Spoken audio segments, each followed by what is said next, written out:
So let's get right to it. One of the most talked about races tonight is the heated Republican primary for Texas Attorney General. Embattled incumbent Ken Paxton is hoping to avoid a runoff and keep his position as Texas's top cop. He is facing 3 Republican challengers.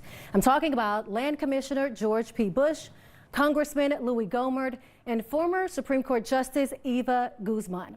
Now, those candidates are watching their results from all across the state, and we have reporters with each of them. Let's start with Lupe Zapata, who's at Paxton's headquarters in McKinney near Dallas. Lupe, what's the mood like there? Now we want to check in with Monica Ortiz. She is in Austin, where George P. Bush and his supporters are awaiting the results. Monica, several polls have Bush in second place behind Paxton. What are you hearing from his campaign? All right, now the last GOP contender to enter the crowded Attorney General primary was East Texas Congressman Louis Gohmert. Gohmert is known as a Trump loyalist and one of the most conservative members of Congress. JJ Maldonado is in Tyler with more. JJ, how is the Gohmert campaign feeling going into tonight? Now, the other candidate in this race is former Supreme Court Justice Eva Guzman. During our Republican Attorney General primary debate Thursday, Guzman frequently sparred with George P. Bush. Guzman is not hosting a campaign event, but is expected to speak later tonight. We'll be sure to bring you that live as it happens. Now, on the other side, Democrats are hosting a heated primary of their own. 5 candidates are vying for the party's nomination. Former ACLU lawyer Rochelle Garza, former Galveston Mayor Joe Jaworski, nationally known civil rights attorney Lee Merritt, Harris County Judge Mike Fields, and North Texas lawyer S. T-Bone Rayner. A lot happening just with this Attorney General race. We want to go to our political analysts now. They are at the desk with Brett Shipp, and we really want to talk about your thoughts about this particular race. So much here, a crowded race. Everyone's talking about Paxton, his legal troubles. Well, he had legal troubles in 2018, didn't have an effect in that race. What are your thoughts about tonight, Brett? We've also been monitoring voting issues at the polls, especially with new stricter voting laws in place.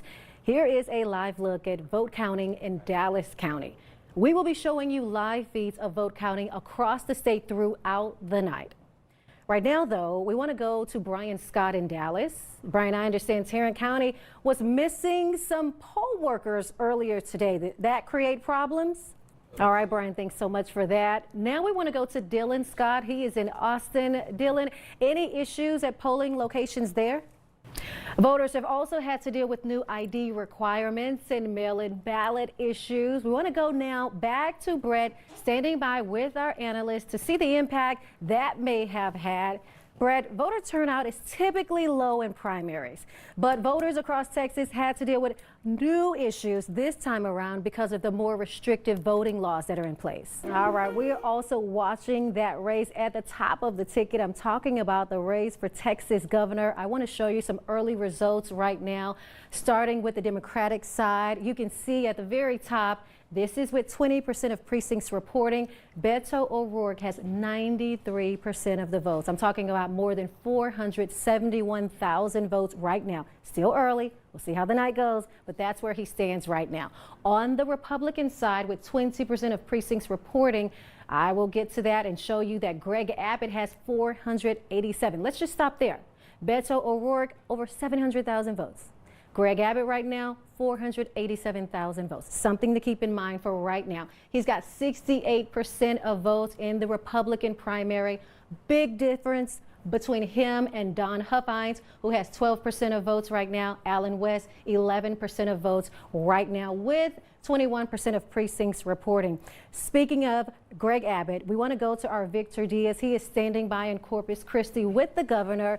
Victor, I imagine Abbott's camp is feeling pretty good right about now. Beto O'Rourke is speaking in Fort Worth. Let's listen in.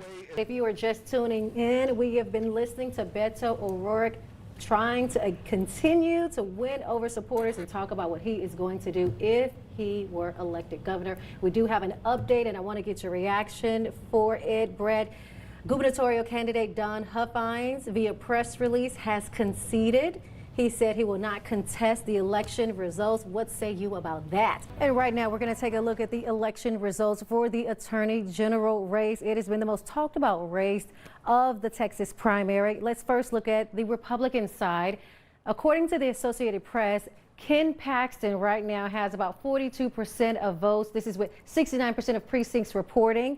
George P. Bush has 22%. Eva Guzman has 17%, and Louis Gohmert has 17%. Going to the Democratic side right now, Rochelle Garza has 43% of the votes, Joe Jaworski 20%, Lee Merritt 18%. That's with 64% of precincts reporting. We want to go deeper, so let's go to our Todd Boatwright for a closer look. Todd, give us a breakdown of how the candidates are doing in various counties across Texas.